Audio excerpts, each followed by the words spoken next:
South Koreans expecting to begin a day's work at the Kaesong Industrial Complex have been denied entry.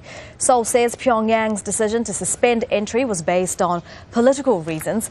861 South Koreans work at the complex. People are being allowed to leave now, but the joint facility is on the North Korean side of the border with the South. The factory park is hugely significant. Built in the early 2000s, it's the last real functioning symbol of North-South cooperation.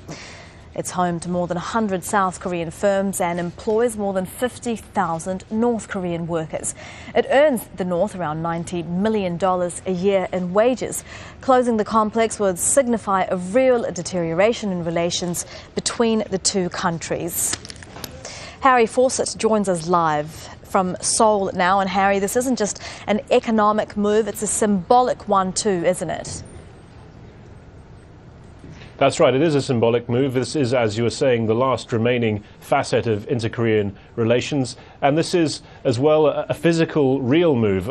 In all of the threats and the rhetoric that's been coming from North Korea, this is the one thing that has already directly involved and had an impact on South Koreans. There are hundreds of South Koreans that work at this plant. There were 861 there overnight, plus 7 other foreigners who'd come from the South.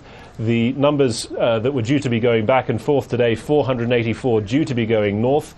That is no longer happening. 446 due to be coming south. And while North Korea, according to the South Koreans, would have allowed all of those people to come south, the Unification Ministry here in Seoul, which works on inter-Korean relationships, has been in touch with the companies that have facilities there in Kaesong, and that number has been drastically reduced. Only 46 South Koreans will be coming back across the border today. So far, 3 have already done so. It's a sign those with investments in Kaesong are very keen for this plant to carry on working. They need their staff there. And that's a sentiment that was also invoked by the Unification Ministry itself in its news conference earlier.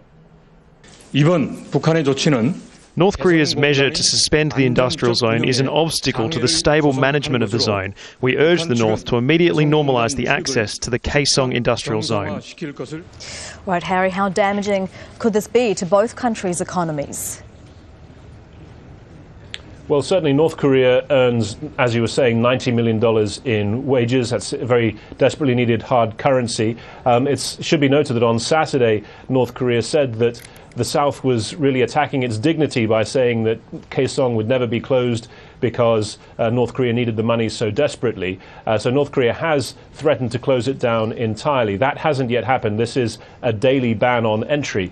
So we wait to see what will happen on Thursday. As for the South, the companies, more than 100 companies, they make products worth some $400 million a year. And they just started to get into the black through doing so. There are other companies that are looking to invest, potentially expand the Kaesong complex in the future. So there is an economic damage, a potential economic damage to both sides. We do stress, though, that this is just one day so far. We wait to see what North Korea will do, whether it will reopen the border or whether indeed it would go further and shut down the operation entirely. That would be a threat of an entirely different order and a very bad signal for relations on this peninsula.